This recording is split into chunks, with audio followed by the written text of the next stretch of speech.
잘들 지냈어요? 네. 네. 자, 오늘 시간을 기다렸습니까? 너무 기다렸어요. 와, 일주일이 아주 너무 길게 느껴졌어요. 네, 저도 여러분들 보고 싶어서 기다렸습니다. 이제 지난 시간에 공부는 어떤 중요한 사건의 뿌리가 되는 그 기능을 했다면, 이제 오늘 여러분들하고 다룰 15장은 그 뿌리에서 솟아나고 자란 열매가 어떤 그림인가, 그거를 이제 우리가 실체를 다윗의 이 어정쩡한 용서도 아닌 용서 같은 제목이야 제목. 용서 아닌 용서 같은 그런 어정쩡한 공의도 아닌 사랑도 아닌 그게 완전한 공의와 완전한 사랑의 입맞춤은 십자가 사건밖에 없어요. 그런 의미에서 이제 그 장면을 우리가 좀 보도록 하겠습니다. 네. 오늘 수업 사무엘서 48강 압살롬이 왕이 되다. 자, 우리 향기 학생이 자 1절서부터 2절씩 읽어보세요. 한 절씩인가요? 네, 한 절씩. 그 후에 압살롬이 자기를 위하여 병거와 말들을 준비하고 호위병 50명을 그 앞에 세우니라. 압살롬이 일찍 일어나 성문 길 곁에 서서 어떤 사람이든지 송사가 있어 왕에게 재판을 청하러 올 때에 그 사람을 불러 이르되 너는 어느 성읍 사람이냐 하니 그 사람이 대답이 종은 이스라엘 아무 지파에 속하였나이다 하면 압살롬이 그에게 이르기를 보라 내 일이 옳고 바르다마는 내 송사를 들을 사람을 왕께서 세우지 아니하셨다 하고 또 압살롬이 이르기를 내가 이 땅에서 재판관이 되고 누구든지 송사나 재판할 일이 있어 내게로 오는 자에게 내가 정의 베풀기를 원하노라 하고 5절 6절은 우리 같이 읽읍시다. 네. 시작. 사람이 가까이 와서 그에게 절하려 하면 압살롬이 손을 펴서 그 사람을 붙들고 그에게 입을 맞추니 이스라엘 무리 중에 왕께 재판을 청하러 오는 자들마다 압살롬의 행함이 이와 같아서 이스라엘 사람의 마음을 압살롬이 훔치니라. 아멘. 자, 이제 이야기를 좀 잘 들으셔야 돼요. 우리 지난주 그 마지막 절이 어떻게 끝났는가 그 잔상이 지금 남아 있어요. 그죠? 네. 어떻게 끝이 났나요? 지난주. 분위기가 되게 좀 싸. 왕하고 이제 압살롬이 입맞춤하면서 끝나죠. 예. 아빠와 화해 아닌 아들의 화해 관계가 같은. 아닌 그렇죠. 왕하고 왕과 압살롬. 정치적인 화해로 끝이 나죠. 네. 아버지와 아들로의 화해가 아니에요. 네. 그리고 압살롬이 의도적으로 오바를 합니다. 뭘 보고 알 수 있냐면 14장 33절을 보시죠. 요압이 왕께 나아가서 그에게 아뢰매 왕이 압살롬을 부르니 그가 왕께 나아가 그 앞에 얼굴을 어디에 대죠? 땅에 대요. 이거는 굉장히 정치적인 제스처입니다. 이거 오버하는 거죠. 그러니까 제일 사실 무서운 사람이 저는 경험상 이면을 늘 갖고 있는 사람이 제일 무서운 것 같아요. 예. 말을 해도 복선을 깔고. 네. 근데 제일 이제 사실 건강한 캐릭터는 여러분 같은 분들 이렇게 보이는 게 다야. 좋게 안 들리는 것 같은 거? 이게 칭찬이에요, 이게 칭찬. 칭찬인가요? 감사합니다. 네. 정말 그런 사람들이 좋아요. 그러니까 보이는 게 전부인 사람. 네. 그런데 말을 하긴 하는데 저 또 뒤에 뭐 있나. 자꾸 맞아요. 이렇게 무서워. 이게 정말 무섭다고. 그런데 압살롬은 그런 측면에서 굉장히 그 저의가 많은 사람이에요. 그 복수를 할 때도 암논을 죽일 때에도 그렇죠. 얼마나 무섭게 죽여요. 여러 가지 지뢰밭을 놓잖아요. 복선을 깔고 그리고 시간을 기다립니다. 끈질기게 기다려요. 누이 동생의 복수를 하기 위해서. 그러니까 굉장히 다혈질이면서도 지난 시간에 자기 얼굴 보러 안 온다고 그 밭에 불 지르는 거 보세요. 그러면서도 한켠에 아주 그 기다릴 줄 알고 더 무섭다. 전략을 놓고 그러니까. 그게 무서운 사람이죠. 두 가지 다 갖기가 쉽지 않은데. 그럼요. 이 두 개 다 쉽지 않아요, 사실은. 자, 그런데 오늘 이제 15장에 그런 맥락에서 이 느낌을 한번 보자고요. 네. 그 후에 압살롬이 자기를 위하여 병거와 말들을 준비하고 호위병 몇 명을 그 앞에 세우죠? 50명을 자, 이거는 왕자의 행차가 아닙니다. 왕자는 이루고 안 다녀요. 근데 호위병을 무려 몇 명을 앞에 세웁니까? 50명. 작은 숫자가 아니에요. 네. 호위병 50명이면. 뭔가 불안한가 보다. 예, 그런 면도 있고,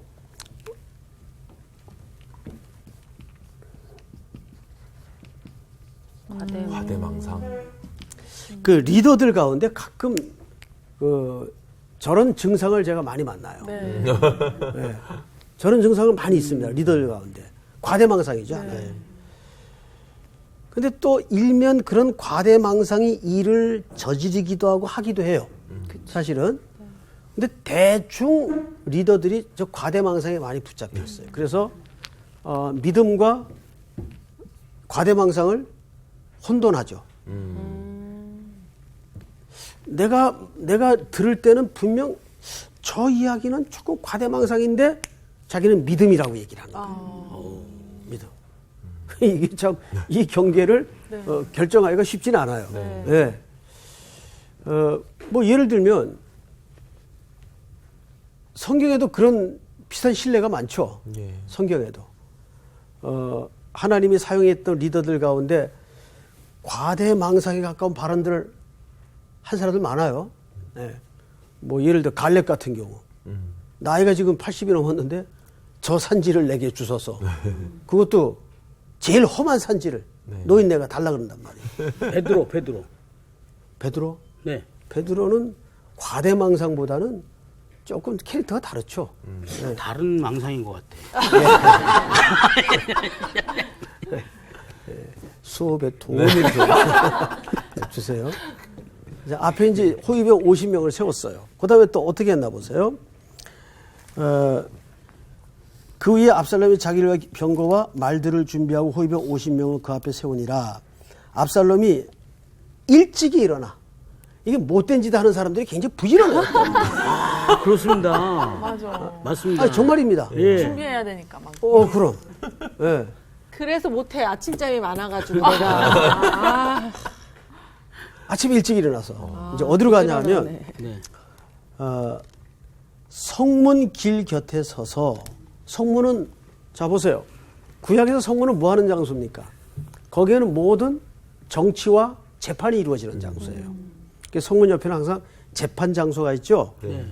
그곳은 성 안에 성 밖의 사람들이 출입하는 가장 인파가 붐비는 현장입니다. 거기에 길 곁에 이제 그 이스라엘의 얼굴 압살롬이 그 치렁치렁한 이 당시의 미의 기준은 이 머리카락이 굉장히 중요했습니다. 그러니까 지금 그 시대에 태어났다면 여기에서 누가 미남이 될까? 머리 계시는데 아니, 미남은 다른 데서 찾으셔야 될 것 같습니다. 네. 아니 머리숱이 많은 걸로. 머리숱 많으시잖아요. 머리숱 하면 저 또 하나가 미남은 우리 목사님밖에 없는 걸로. 자, 근데 이 사람이 성문 곁에서 무슨 일을 하는가 잘 보세요. 2절을 잘 보시면 어떤 사람이든지 송사가 있어 왕에게 재판을 청하러 올 때에 그 사람을 불러 이르되 중간에 이제 낚아채는 겁니다. 가로채는 거죠. 불러 이르되 너는 어느 성읍 사람이냐 하니 자, 저를 보세요. 누가 이제 아침에 일찍이 그 길게 성문 옆에 나가서 있는 압살롬이 재판이나 뭐 송사에서 오는 사람 붙들고 제일 먼저 뭘 물었다고요? 어느 어느 성읍 성읍 사람이. 어느 나라가 아니지. 아니, 어느 성읍 사람이냐? 어느 지파 사람이냐고. 예, 어느 지파. 어느 지파 사람이냐고. 그럼 왜 물었을까? 왜 물었을까? 왜 그쪽을 쳐다봐요? 왜 그랬을까? 우리 수희 학생. 왜 물었을까요? 글쎄요. 자기가 왕이 되려면 아무래도 자기 지파 사람들한테 유리하니까 자기 지파인 사람들한테만 좀 좋은 일을 많이 하기 위해서 그런 거 아닐까요? 표를 얻기 위해서. 굉장히 근접했어요, 사실은. 그게 맞아요. 자, 예를 들면 지파에 속한. 이 정치적인 성향이 있는 사람들이 보통 누구랑 초면에 만나면 반드시 뭘 묻죠? 고향. 고향이 출신 고향 물어요. 네. 이거 따집니다. 혹시 그 어디 고향이십니까? 저 전라도입니다. 전라도라 예. 뭐 전 영남입니다. 경상도라 예.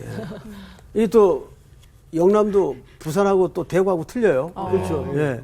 전라도도 남북이 또 틀려요. 그래서 이것은 굉장히 정치적인 준비를 실질적으로 하는 거예요.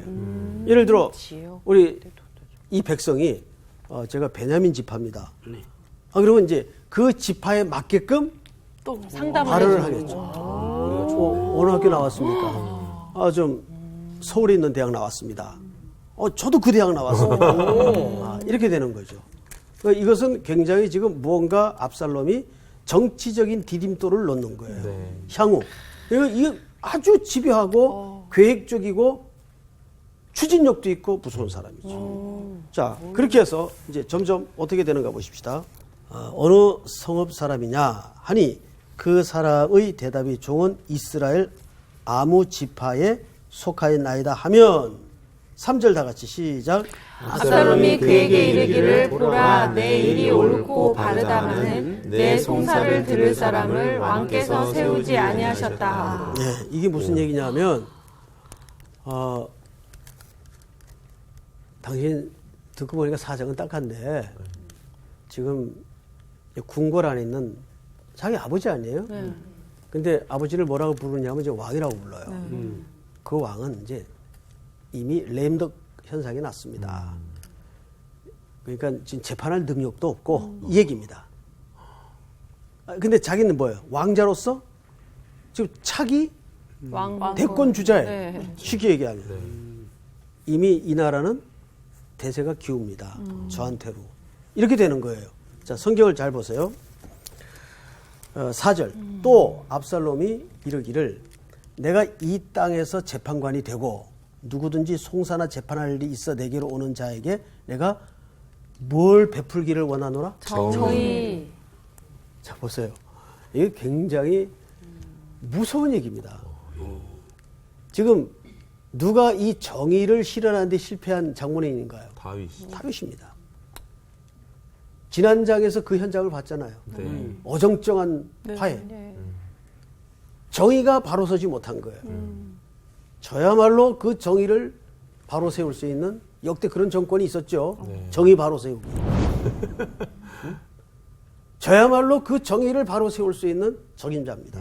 그러니까 백성들의 마음을 자꾸 훔치기 시작하는 거예요. 유세 제대로 하네요. 그러니까 자, 그런데 보세요.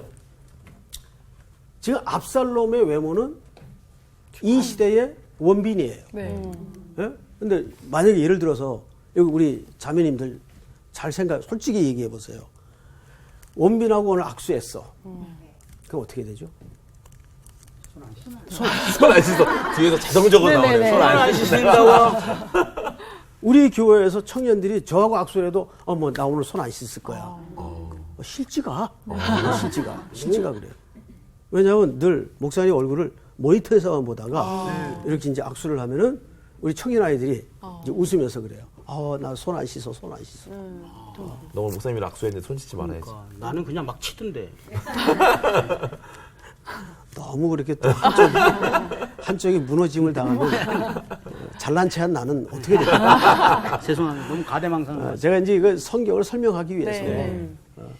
근데 그렇게 멋진 왕자가, 그것도 왕자가 무슨 거지가 손을 내민다면 몰라도 왕자가 아침마다 문에 서서 악수를 해줘. 그리고 직접 얘기도 해줘. 그거 안 넘어올 백성이 있겠어요? 그러니까. 네? 그건 넘어오게 돼 있는 거예요. 지금 이게 말하자면 정치적인 복선을 깔고 매일 아침마다 유세를 하는 거예요, 유세를. 그래서 이 선거 때 사람들이 시장 길거리 같은 데 서서 이 손 한 번 잡아주는 게요, 어마어마하대요. 이 스킨십, 이 굉장하답니다. 심지어 뭐 대권 주자 부인들은 대중목욕탕에 가가지고 할머니 등 밀어주고 스킨십을 하잖아요. 스킨십. 다 그런 이유가 있어요. 그런데 이미 그 선거 전략을 압살롬이 일찍이 간파하고 했네요. 인간이 살던 세상은 똑같아요, 본질이. 예. 그리고 성경을 잘 보십시다. 5절. 사람이 가까이 와서 그에게 절하려 하면 압살롬이 손을 펴서 그 사람을 붙들고 그에게 입을 맞추니. 제대로네요. 정확하죠. 예. 근데 누가 안 넘어가겠어. 그러니까. 네? 아침마다 원빈인데. 잘생긴 왕자가 진짜. 손을 김상훈 형제가 손을 잡아줘도 성수학당 그러니까. 나오는 그 형제 아니에요 그러면서 막 밥값 깎아주고 아, 그럼요. 밥값 안 받고 그러던데. 인기 되게 많더라고요. 네. 그렇잖아요. 네. 그래도 밥값 내고 왔죠. 요즘 밥값을 다 받으시던데요? 그게 되게 섭섭했구나. 많이 섭섭했습니다. 이렇게 해서 압살롬은 이미 레임덕에 들어간 아버지를 대신해서 그 자리에서 차곡차곡 영토와 백성들의 마음을 삼켜버리기 시작합니다. 자, 보세요. 6절. 저기 우리 광호 학생 한번 읽어보세요. 네.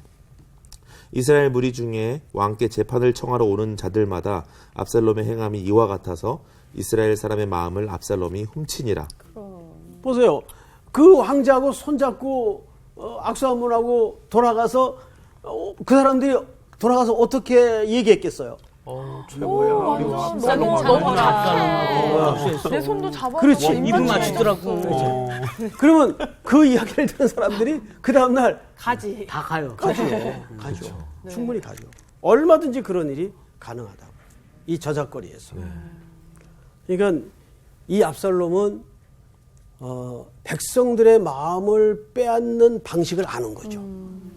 이 사람은. 네. 그러니까 이 사람은 가히 종교 천재예요. 쉽게 얘기하면. 심리의 천재든가. 자, 그런데 장면이 좀 바뀌어서 7절. 4년 만에 압살롬이 왕께 아뢰되 내가 여호와께 서원한 것이 있사오니 청하건대 내가 헤브론에 가서 그 서원을 이루게 하소서. 자, 앞을 보세요. 이런 좀 설명을 듣고 성경을 보면 네. 성경이 그때 그 문자로 기록되었던 역사가 현장이 막 카메라가 나한테 들이대어지는 것 같은 느낌을 받을 거예요. 지금 압살롬이 아버지 다윗에게 지금 와서 서 있는 겁니다. 네. 그리고 뭐라고 얘기했죠? 뭐라고? 헤브론으로 하나님 앞에 보내달라. 서원한 게 서원한 있다고. 헤브론으로. 게 있다. 헤브론이죠? 네. 네. 헤브론은 다윗과 압살롬에게는 어떤 기억의 장소였을까요? 여기 굉장한 추억이 있어요. 이곳에서 통합왕이 아닌 유다 왕으로서 그렇죠. 7년을 살았어요. 7년 이상을 살았어요. 7년 이상을. 네. 그때 이스라엘의 장로들이 여기까지 찾아와서 우리 전체 왕이 되어 달라고 호소를 하죠. 네. 그래서 헤브론에서 예루살렘으로 통합 왕이 되어서 다윗이 떠나갑니다. 그러면 생각을 해보세요. 그러니까 이게 말하자면 성경을 읽을 때 특별히 정치 공학을 이해해야 돼요. 그러면 헤브론 사람들이 마음이 어떻겠어, 조양기 학생? 서운해요. 서운하지, 당연히. 저렇게 생각 없이 대답할 때 정답이 많아요. 생각 없이 한 거구나. 티났어요, 너무. 바로 그거예요. 서운하죠. 네. 더 우리 큰 데서 왕인데. 더 큰 데서 부르니까 가는구나. 얼씨구나 하고 가시네. 그렇죠. 뭐 어쩔 수 없지. 전체 왕으로서 가는 데야 우리도 막을 수가 없지. 하지만 서운해 안 서운해? 서운해죠. 근데 지금 예루살렘에 그렇게 왕자로서 파란 또 만장한 사건을 겪고 이제 유배까지 되었다가 돌아와 결국은 아버지와 온전한 화해를 이루지 못하고 있는 압살롬이 지금 다시 어디로 가겠다는 거예요? 헤브로. 헤브론으로 가겠다는 거예요. 자기 어릴 적, 더 젊었을 때 아버지와 함께 머물던 그곳으로 가겠다는 거예요. 가서 뭘 하겠느냐? 자, 성경을 보십시다. 8절. 우리 상훈 학생. 당신의 종이 아람 구술에 있을 때 서원하기를 만일 여호와께서 반드시 나를 예루살렘으로 돌아가게 하시면 내가 여호와를 섬기리이다 하였나이다. 자, 보세요. 지금 그 술은 왜 가 있었던 장소죠? 도망. 네, 망명 생활했던 장소죠. 네. 그 복수해가지고 여기에 있을 때 자기가 결심한 게 하나 있었습니다, 아버지. 나로 하여금 예루살렘에 돌아가게 하시면 하나님께서 돌아가게 하시면 자기가 하나님을 잘 섬기겠다고 각오를 한 게 있습니다. 근데 그걸 어디 가서 하겠다는 거예요? 헤브론. 헤브론에 가서 하겠다는 거예요. 근데 다윗이 그 이야기를 듣고 무슨 생각인지 아직 모르겠는데 선뜻 허락합니다. 그럼 가라. 평안히 가라. 자, 우리 수희 학생 그 다음 절 읽어보세요. 9절, 왕이 그에게 이르되 평안히 가라 하니 그가 일어나 헤브론으로 가니라. 10절까지. 이에 압살롬이 정탐을 이스라엘 모든 지파 가운데 두루 보내 이르기를 너희는 나팔 소리를 듣거든 곧 말하기를 압살롬이 헤브론에서 왕이 되었다 하라 하니라. 자, 보세요. 압살롬이 헤브론으로 가겠다는 그 의도가 뭐예요? 왕이 되겠다. 그렇죠. 아버지에 대해서 섭섭함을 가졌던 사람들이에요. 그럴까요, 안 그럴까요? 그렇죠. 그 심리를 이용한 거죠. 그러니까 이 압살롬은요, 머리가 좋은 사람이에요. 그러니까. 천재네요. 예. 이 정치적으로 머리가 뛰어난 사람이에요. 분명 그 사람들은 우리 아버지에 대해서 섭섭한 마음을 지금도 갖고 있을 것이다. 당연하죠. 그렇다면 내가 거기에 가서 일단 왕이 되는 것을 선언하자. 그러면 헤브론 사람들은 당연히 다윗의 반대편에 서는 쪽에 대해서 손을 들까요, 안 들까요? 들죠. 그 섭섭함이 분출이 되는 거지. 다윗, 그때 우리 버렸잖아. 이 그술에서 이제 심리학 공부를 하고 사람의 심리를 엄청 잘 그런 것 깨달아요. 같아. 그런 거. 근데 헤브론은 그때 당시에 왕이 없었나요? 왕이 없었던 게 아니라 다윗이 전체 왕이에요. 전체 왕이. 이제 그럼 왕이 헤브론에서 두 개가 생기는 거예요. 헤브론에서 반란을 일으키는 거죠. 쉽게 얘기하면. 지금 엄연히 통합왕은 누구예요? 다윗이에요. 자, 그런데 여기 방금 읽었던 본문을 잘 보세요. 네. 10절. 이에 압살롬이 정탐을 이스라엘 모든 지파 가운데 두루 보내 이르기를 너희는 나팔 소리를 듣거든 곧 말하기를 압살롬이 헤브론에서 뭐가 되었다 하라? 왕이 되었다. 자, 이 표현을 잘 보세요.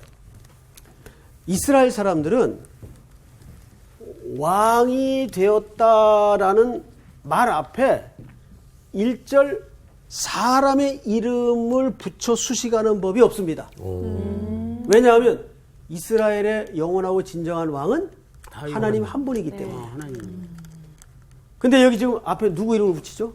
압살롬이 헤브론에서 왕이 되었다라. 이거는 이스라엘의 정서상 해서 안 되는 문장 표현이에요. 이건 이스라엘 사람이면 누구도 이 질서는 알아요. 그러니까 그만큼 지금 압살롬은 영적인 원리나 질서에 대해서 무지한 또는 의도적인 지금 반란과 반역을 도모하는 존재로 드러나고 있는 겁니다. 이게 지금 어디 안에서 벌어지고 있는 거죠? 다윗 왕국 안에서 벌어지고 있는 거예요. 이 지상에서 이루어져 가고 있는 하나님의 나라에는 이런 격렬한 반대와 전쟁과 갈등이 존재해야 하네요. 있어요. 반드시 존재한단 말이에요. 그 모습이 그대로 교회 안에서도 발생하고 교회 안에서도. 그러니까 우리가 이제 이렇게 성경을 한 절 한 절 새겨가면서 읽다 보면 이 사무엘 전체의 영적인 그 구조가 지금 뭘 말하고 있는지를 금방 이렇게 선명하게 볼 수가 있는 겁니다. 자, 맞아 보십시다. 11절. 그렇게 부탁을 받은 이제 무리들이 여기 우리 광호 학생. 네. 11절. 그때 청함을 받은 200명이 압살롬과 함께 예루살렘으로부터 헤브론으로 내려갔으니 그들은 압살롬이 꾸민 그 모든 일을 알지 못하고 그저 따라가기만 한 사람이라. 자, 보세요. 모르고 왔네. 그래요. 아, 이게 이제 백성들의 실질적인 상태입니다. 자, 우리 그 어디서 이 똑같은 사람들을 봤죠? 모세? 십자가 옆에 사람들. 아, 십자가. 십자가 옆에 사람들이 그렇죠. 뭐라고 환호했습니까? 바라바. 바라바. 바라바. 바라바. 그런데 예수님이 저들이 하는 짓을 알지 못합니다. 십자가에서 그러셨죠. 저들이 무슨 짓을 하는지 알지 못합니다. 그러니까 항상 백성들이라는 거는 늘 그래요. 예. 이 사람들은 뭣도 모르고 지금 따라간 거예요. 그러니까 우리가 조심해야 될 게 뭐냐면 항상 대세냐 대의냐 이거 조심해야 돼. 아유 세상이 다 그러는데 이 패턴은 세상 사람들이 살아가는 패턴이에요. 그러나 우리 그리스도인은 어떻게 살아야 될까요? 대의를 쫓아. 대의. 제가 이제 오늘 새벽에도 출애굽기 39장을 큐티를 하면서 나누었던 말씀인데 우리는 이 시대 대제사장으로 이제 제사장으로 부름을 받았단 말이에요. 물론 대제사장은 한 분밖에 안 계시지만 그 대제사장이신 그리스도가 걸으셨던 길을 우리도 따라 걷도록 돼 있어요. 그런데 그 대제사장이 걸으셨던 길을 우리는 어떻게 따라야 될까? 대제사장 이마에 금패를 만들어서 여기에다 뭘 쓰도록 돼 있죠? 여호와께 성결. 이런 단어를 문장을 쓰도록 돼 있어요. 그리고 그 의복 밑에는 방울을 달아서 움직일 때마다 소리가 나도록 돼 있어요. 얼마나 불편했을까요? 안 움직이거나 죽어 있으면 소리가 안 나요. 그런데 이 제사장들이 움직일 때마다 찰랑찰랑찰랑 소리가 나요. 그리고 이마에는 여호와께 성결. 이것이 우리가 이 시대의 불편을 감수하고 대세를 따르지 않으면서 살아야 될 중요한 명분이에요. 자, 오늘 성경을 맞아 보십시다. 11절은 결국 무슨 일인지도 모르고 그저 대세에 따랐던 무리들이 압살롬 주변에 소개됩니다. 네. 그리고 12절을 맞아 읽어보세요. 12절.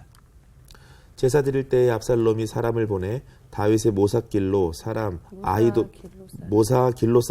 아이도벨의 그의 성읍 길로에서 청하여 온지라 반역하는 일이 커감해 압살롬에게로 돌아오는 백성이 많아지니라.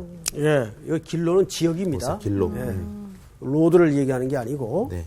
자, 그런데 여기 지금 아주 중요한 인물 하나가 등장을 합니다. 아이도벨. 이 원래 아이도벨이 이 반역의 중심추였어요.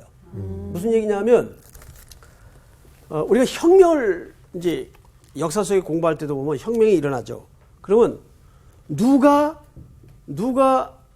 이쪽 편에 드느냐에 따라서 판세가 뒤집어질 때가 있어요. 그렇죠. 아주 중요한. 아이도벨이 그런 사람이에요. 아이도벨은 원래 다윗 왕국의 매우 중요한 입 같은 존재였어요. 그런데 아이도벨이 넘어갑니다. 누구에게로? 압살롬에게로. 왜 넘어갔을까요? 그거는 본인만 알죠. 하나님만 아시고. 입맞춤 했잖아. 입맞춤 인사해. 아무 때나 그 입맞춤 하는 게 아니고. 여기 보세요. 그렇게 다윗에게 충성을 다하던 아이도벨이 넘어감으로써 백성들에게 큰 판단의 혼란을 결정적으로 가져줍니다. 아이도벨이 넘어간 걸로 봐서 다윗 나라는 끝났다. 이렇게 된 거죠. 말하자면 전쟁 시 국방부 장관이 전향을 한 거예요.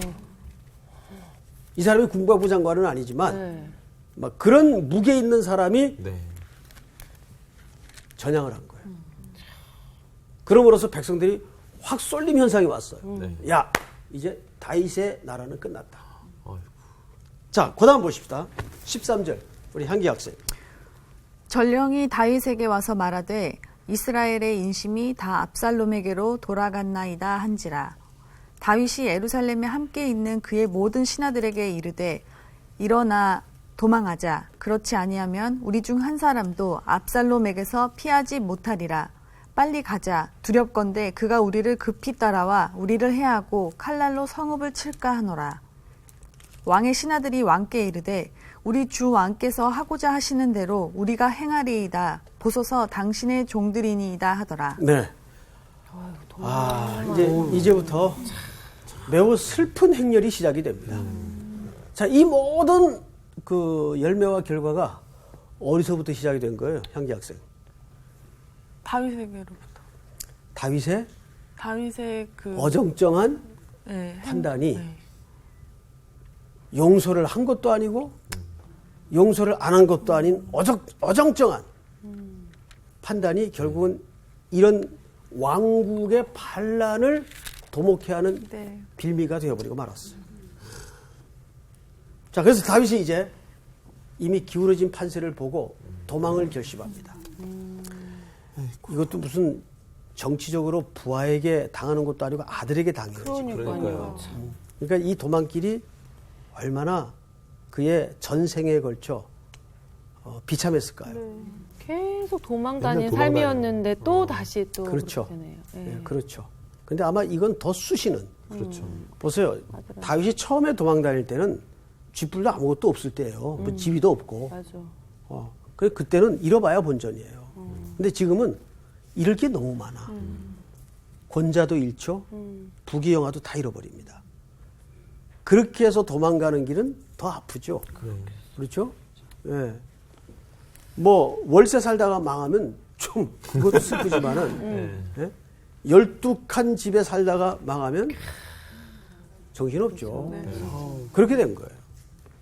도망을 갑니다. 그런데 여기에서 15절, 16절 왕이 나갈 때에 그의 가족을 다 따르게 하고 후궁 10명을 왕이 남겨두어 왕궁을 지키게 하니라. 후궁은 왜 안 후궁이 되고 왜 안 어떻게 데려갔죠? 왕궁을 시켜?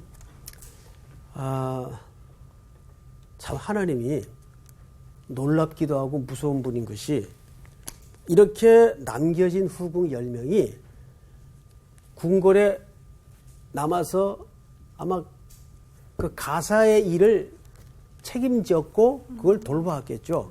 무슨 창 들고 활 차고 뭐 궁을 지킨 건 아니고 그런데 압살롬이 그 아버지가 살던 궁궐에 들어와서 옥상에 텐트를 치고 이 후궁들을 다 범하고 맙니다. 백주대낮에 백성들이 보는 앞에서. 연산군 같았고. 자, 그런데 다윗이 어디서 밧세바 일을 도모하죠? 옥상입니다. 옥상이죠. 이 후궁들이 바로 그 지붕에서 그대로 다윗이 저질렀던 엄청난 죄의 대가를 그대로 재현해냅니다. 아들이. 그러니까 이것은 다윗에게는 너무도 아픈 빌미를 사실 남기는 거예요. 근데 이 빌미는 일찍이 나단이 찾아와서 회개를 종용하고 촉구했을 때 암시했던 내용이었어요. 네 집에 칼이 끊어지지 않을 것이다. 그리고 백주 대낮에 내가 행했던 일을 그대로 겪게 될 것이다. 그대로 이 후궁들을 통해서 경험하게 됩니다.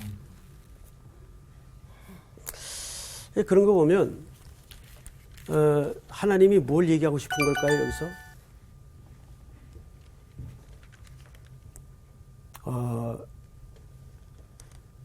우리가 공의와 사랑을 온전히 실현한다는 것은 인간 세상에서 힘들어요. 그렇죠.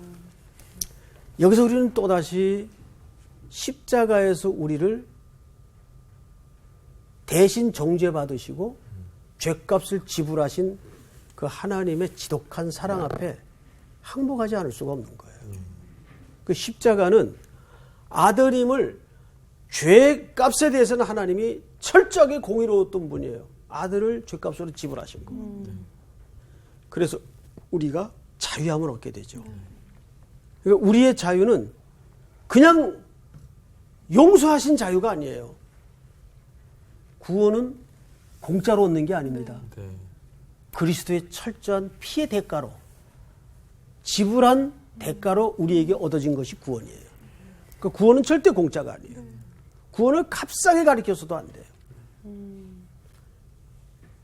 그것을 지금 하나님께서 다윗의 저지른 실수를 적나라하게 재현시켜 줌으로써 이 남겨진 아버지의 후궁을 아들이 들어와서 옥상에다가 벌건 대낮에 백성들이 보는 앞에서 범합니다. 근데 그건 정치적인 행위예요. 단순히 무슨 성적인 탐닉 이런 차원에서 볼 게 아니라 고대 사회는 그런 일이 비일비재했어요. 내가 너와 네 나라를 완전히 점령했다라는 차원에서 아내를 빼앗아다가 정치적으로 함락을 하죠. 이게 하나의 마침표 같은 그런 그 정치적 기능을 갖고 있어요. 그래서 무서운 거죠. 그러니까 다윗이 자윗 죄에 대한 그런 대가가 이렇게 치러지는 거고 또 압살롬도 제대로 죄의 대가를 치르지 않았잖아요. 네. 그렇기 때문에 이게 또 이렇게까지 오는 거 아닐까요? 이제 압살롬에 대한 죄의 대가의 지불은 후에 하나님께서 어떻게 치르시는가를 우리가 보게 될 겁니다. 네. 그러니까 여기서 또 우리는 다윗의 그 연약한 일면을 보면서 이제는 그가 한켠 자기의 죄의 대가를 보고 확인하게 되지만 한켠 그런 차원에서 그가 어떻게 신앙이 익어가는가를 또 만나게 됩니다. 한켠에. 그러니까 하나님이 굉장히 복선을 깔고 역사를 진행하세요. 역사가 이렇게 단선적이지 않다는 거예요. 우리가 한 사람이 잘하는 것도 간단하지 않잖아요. 네. 온 우주와 역사가 같이 움직이잖아요. 한 사람의 성장을 위해서. 거기 희노애락이 섞여지고 대하 드라마가 또 씌워지지 않습니까? 네. 예. 예, 어느 글귀의 이야기처럼 정말 한 인생이 집에 오고 한 인생이 떠나는 것은 어마어마한 역사예요. 자, 이제 이야기를 좀 정리해야 될 것 같습니다. 17절을 우리 상훈 학생 한번 읽어보세요. 왕이 나가며 모든 백성이 다 따라서 벳메르하게 이르러 멈추어서니 그의 모든 신하들이 그의 곁으로 지나가고 모든 그렛 사람과 모든 블렛 사람과 및 왕을 따라 가드에서 온 모든 가드 사람 600명이 왕 앞으로 행진하니라. 네, 이런 다윗을 따라 나가는 일이 고단함이 예비되었을까요? 편안함이 예비되었을까요? 고단함. 엄청 고단한. 목숨을 건 진짜. 동조죠. 그런데 따라 나간 사람들이 있었어요, 없었어요? 있었어요. 그것은 우리 성도들도 마찬가지죠. 알면서도 주님이 걸으신 그 길을 기꺼이 가겠다고 오늘도 끝없이 이어지는 행렬들이 우리 조국 강산에도 있고 선교지에도 계속 일어나고 있습니다. 네. 자, 오늘 공부는 여기까지 네. 마무리하겠습니다. 수고하셨습니다. 아니, 감사합니다.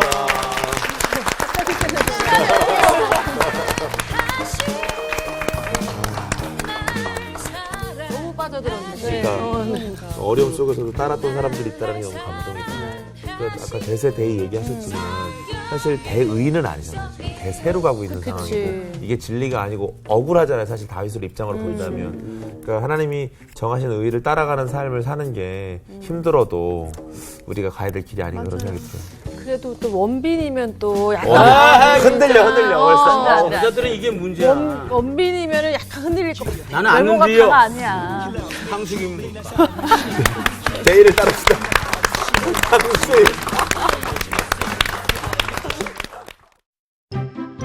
이번 주 퀴즈입니다. 1885년 부활절에 제물 포항에 입항하여 조선 땅을 변화시킨 2명의 미국인 선교사는 누구인가요? 1번 헐버트와 베어드, 2번 언더우드와 아펜젤러, 3번 애니 앨러스와 스크랜턴. 정답을 아시는 분은 CBS 성서학당 홈페이지에 정답을 올려주시거나 우편으로 보내주시면 됩니다. 보내실 곳은 서울특별시 양천구 목동서로 159-1 CBS 성서학당 담당자 앞입니다. 연락처를 꼭 남겨주세요. 선정되신 분들에게는 대한성서공회에서 성경, 송태근 선생님의 하나님이 꿈꾸는 교회, 김기석 선생님의 일상 순례자, 신우인 선생님의 땅과 하늘의 갈림길에서 이영재 선생님의 이삭 이야기, 성경 통독을 위한 최고의 자습서 성경 2.0 가운데 하나를 드립니다.